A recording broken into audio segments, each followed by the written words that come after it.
As we left off, Slovakia became its own nation, but it has been a tricky route for Slovakia to receive independence. The man to decide Slovakia's fate was no other than Hitler, and he had two options. He could either 1. Make Slovakia a puppet state and give them independence, or Slovakia had also a large Hungarian minority of 750,000, so he could either just give it to Hungary. So that was the options. But he came up with this solution. March 13th, 1939, just before the collapse of Czechoslovakia, Hitler invited in Tiso for a meeting in Germany, and he gave him an ultimatum for the entire Slovakia as a state. He urged Tiso that he would make sure that Slovakia declared independence, otherwise he would please the border claims of Poland and Hungary. To make the matters even more tense, this man, Joachim von Ribbentrop, the Nazi foreign minister, gave Tiso a report saying that a sizable Hungarian army force was moving towards the Slovak frontiers. On the next day, the Slovak parliament opened up and it took up the issue about Tiso's meeting with Hitler and the possible in the Declaration of Independence. But the issue was given a top priority for the independence issue because of this man, Franz Karamazin, who was the leader of the German minority within Slovakia. He said, any delay in declaring independence would result Slovakia being divided between Hungary and Germany. So the Slovak government and parliament anonymously declared themselves independent in the end and elected Tiso as the first prime minister of Slovakia. But he then became later as president of Slovakia. But in the background, he was leader or vodca of Slovakia. And later, the first step Tiso did to securing the nation, he sent a telegram to Hitler and asked Hitler if he could let the German army, the Wehrmacht, to take over security within Slovakia. And Hitler accepted. So at the same time as Hitler was visiting Prague after the collapse of Czechoslovakia, his forces was already in Slovakia. However, it didn't stop the Hungarian army to cross the border into Slovakia and take these territories. Even though Slovakia had declared independence, many nations around the world supported them. Two of the most important were Japan and Italy, who were the first to accept their independence. Then came other nations around the world, mostly in Europe, who also accepted, and Slovakia was all for this. The only tricky relations, which was already tense and has almost resulted in full-scale war, which had already done in 2 pictures ago, was between Slovakia and Hungary. Slovakia wanted lands back from Hungary, which they had taken from them, but every time they asked this, the Hungarians just called up Germany, and Germany gave them a finger and told them to stand down. Slovakia had no choice but to accept. Germany had even more influence over Slovakia than the Hungarians, because when I told you earlier about that Tiso asked Hitler if the German army, the Wehrmacht, could take over security and protect Slovakia, and Hitler had accepted that. The German army, when they entered, they declared this area to be a Schutzzone or protective zone. And in reality, in this zone, the German army had political authority and economic monopoly in this area, because a lot of weapons factories was located here and supplied the German army. And it was in reality just a German occupation in that sector or in that zone. even more importantly, this was the launch pad for the German army to invade Poland with. And Germany will keep this area even after the conquest of Poland and throughout Slovakia's existence.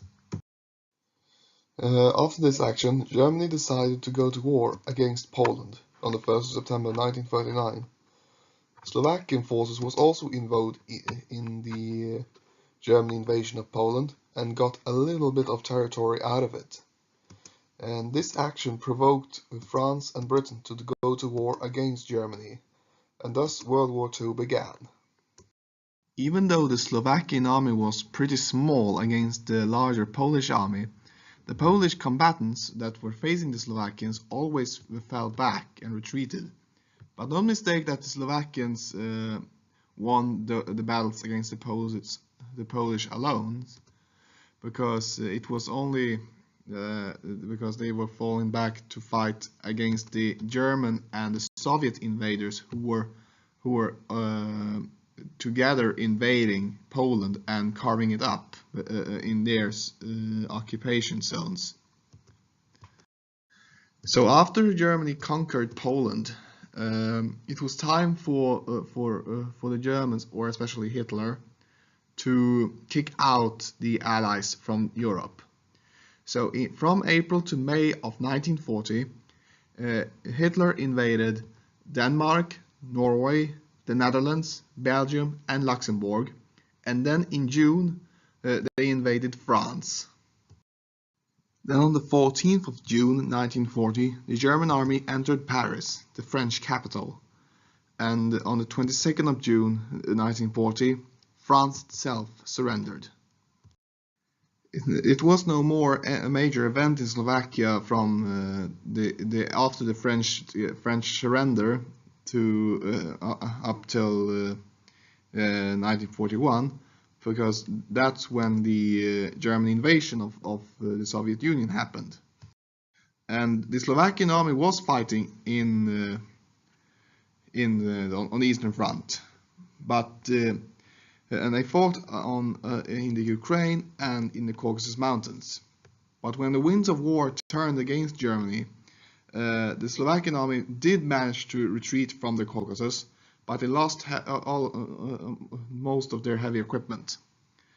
And the army was also ravaged by the low morale. And so the German army decided it was time for just to disband the Slovakian army.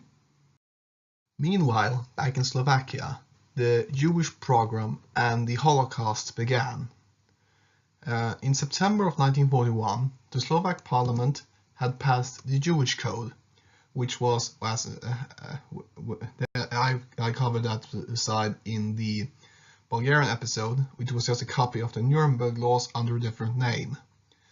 So after the Jewish Code was passed, the Hilka Guard, the armed wing of the Slovak People's Party, or the Slovak Nazi Party, began to harass the Jewish minority within Slovakia.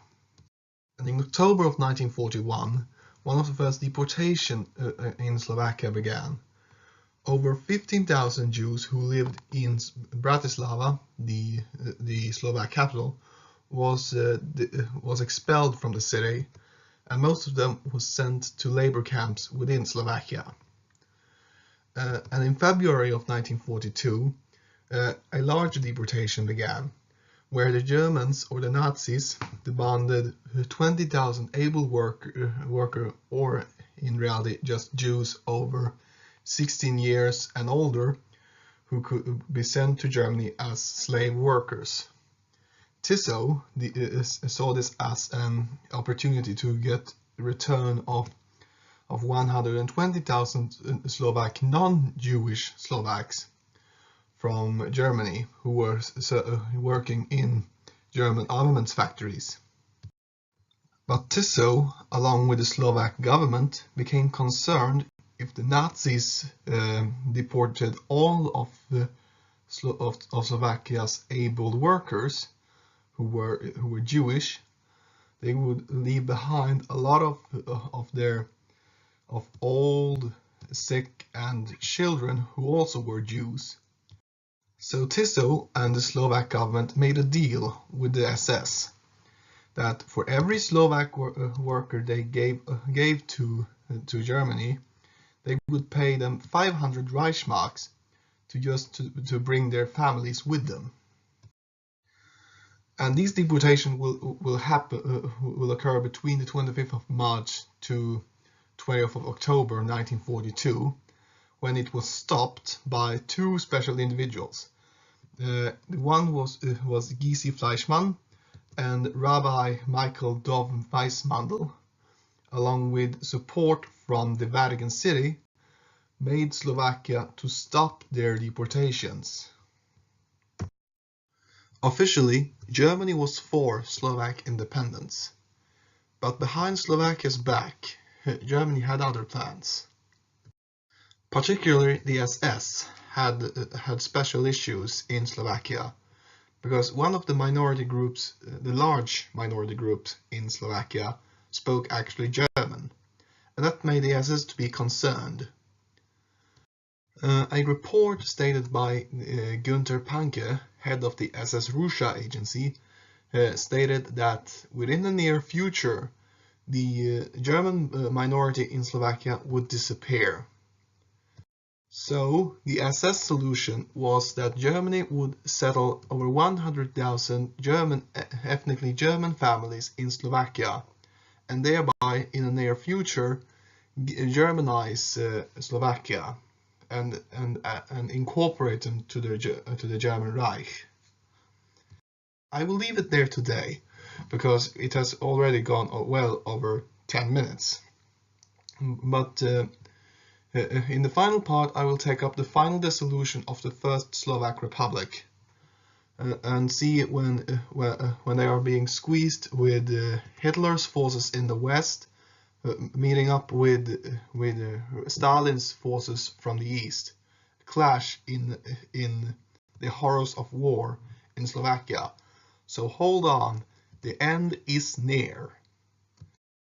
And that's all. So stay tuned for part 3, and bye.